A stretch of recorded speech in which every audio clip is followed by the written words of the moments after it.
Good morning. My name is Ralf Friedrichs. I'm an addiction recovery coach, a life coach, and the host of this show, to Take Your Life Back Today radio show. Also, you can see this as a video version on YouTube, Take Your Life Back Today show. Folks, the war on drugs. Are we winning? The war on drugs is a phrase used to refer to a government-led initiative that aims to stop illegal drug use, distribution, and trade by increasing and enforcing penalties for offenders. The movement started in the 1970s and is still evolving today. Friends, over the years, people have had mixed reactions to the campaign, ranging from full-on support to claims that it has racist and political objectives. The war on drugs begins. Drug use for medicinal and recreational purposes has been happening in the United States since the country's inception.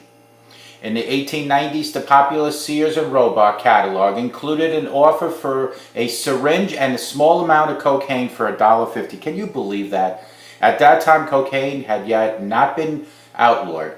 In some states, laws to ban or regulate drugs were passed in the 1800s, and the first congressional act to levy taxes on morphine and opium took place in 1890.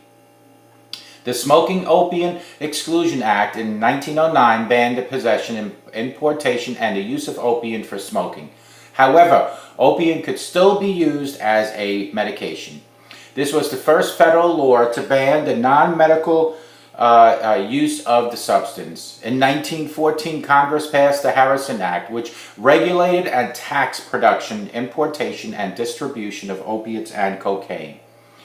Alcohol prohibitions laws quickly followed. In 1919, the 18th Amendment was ratified, banning the manufacture, transportation, or sale of intoxicating liquors, ushering in the Prohibition era. The same year, Congress passed the National Prohibition Act, also known as the Volstead Act, which offered guidelines on how to federally enforce prohibition. Prohibition lasted until December 1933, when the 21st Amendment was ratified, overturned the 18th. The Marijuana Tax Act of 1937. In 1937, Marijuana Tax Act was passed. This federal law placed a tax on the sale of cannabis, hemp, or marijuana. The act was introduced by Republican Robert L. Doughton of North Carolina and was drafted by Harry Anslinger. While the law didn't criminalize the possession or use of marijuana, it included hefty penalties if taxes weren't paid, including a fine up to $2,000 and 5 years in prison. Controlled Substance Act. What about that one? President Richard M. Nixon signed the Controlled Substance Act, otherwise known as the CSA, into law in 1970. The statute calls for the regulation of certain drugs and substances. The CSA outlines 5 schedules used to classify drugs based on the medical application and potential for drug abuse. Schedule 1, drugs are considered the most dangerous, as they pose a very high risk for addiction with little evidence of medical benefits. Marijuana, LSD, heroin, MDMA, which is ecstasies, and other drugs are included on the list of Schedule 1 drugs.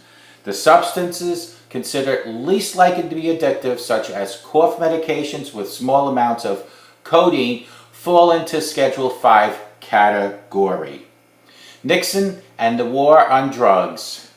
In June 1971, Nixon officially declared the war on drugs, stating that drug abuse was public enemy number 1, still is. A rise in recreational drug use in the 1960s likely led President Nixon's focus on targeting substance abuse. According to a 1969 Gallup poll, about 48% of Americans thought drugs were a serious problem. As part of the War on Drugs initiative, Nixon increased federal funding for drug control agencies and proposed strict measures such as mandatory prison sentences for drug crimes. He also announced the creation of the Special Action Office for Drug Abuse Prevention, otherwise known as the SAODAP, which was headed by Dr. Jerome Jaffe. Nixon went on to create the Drug Enforcement Administration, the DEA, in 1973. This agency is responsible for tackling drug use and smuggling into the United States. At the start, the DEA was given about 1,470 special agents and a budget of about $75 million. Today, the agency has 5,000 agents and a budget of $2.3 billion. John Ehrlich. During a 1994 interview, President Nixon's domestic policy, John Ehrlich, provided inside information suggesting that the war on drugs campaign had ulterior motives which mainly involved helping Nixon keep his job. In an interview conducted by journalist Dan Baum and publicized by Harper Magazine, Ehrlich explained that Nixon campaign had two enemies, the anti-war left and the black people. His comments led many to question Nixon's intentions advocating for drug reform and whether racism played a role.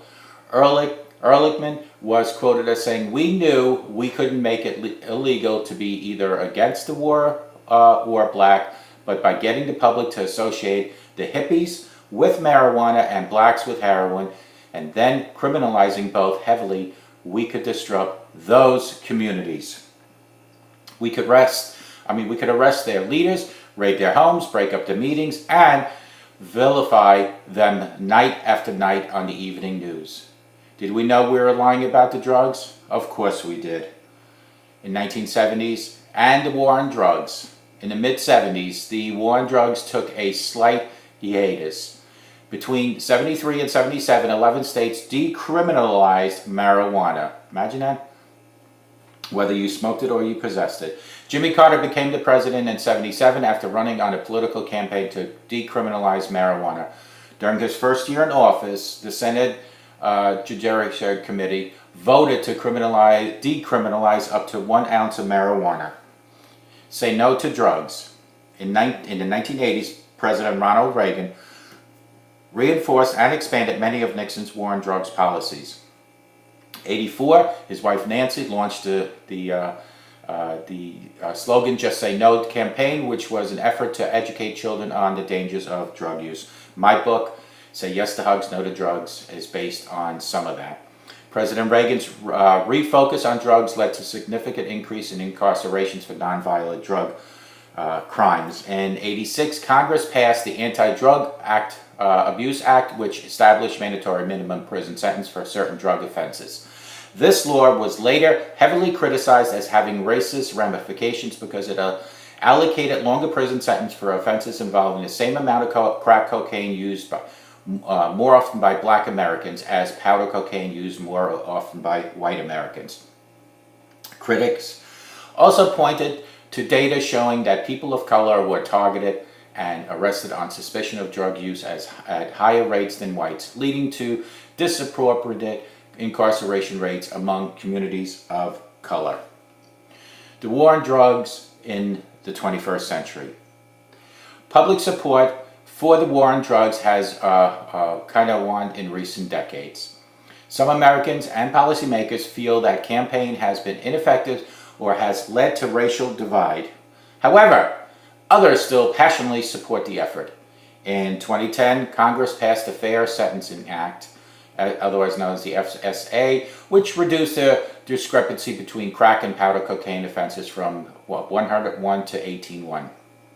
The recent legalization in several states and the District of Columbia has also led to a more tolerant political view on recreational drug use. Technically, the war on drugs is still being fought, but with less intensity and publicity than in its early years. Please don't forget to order my latest published book called Say Yes to Hugs and No to Drugs, available at any large bookstore chain or directly from me, and directly from me it will be personalized. You can also find me throughout the United States at book signings. Call me at 844-405-HELP. Together we can help each other take our lives back. Be good to yourselves, be good to each other. Remember, a simple smile to a total stranger can help that stranger forever and can change your life. And always remember, through God all is possible. Ask God to guide and direct you throughout your day. If you have any addictions, go to God. Ask God, and He will help you. May God bless you and have a great Monday this week, and may God bless you. Take good care of yourselves and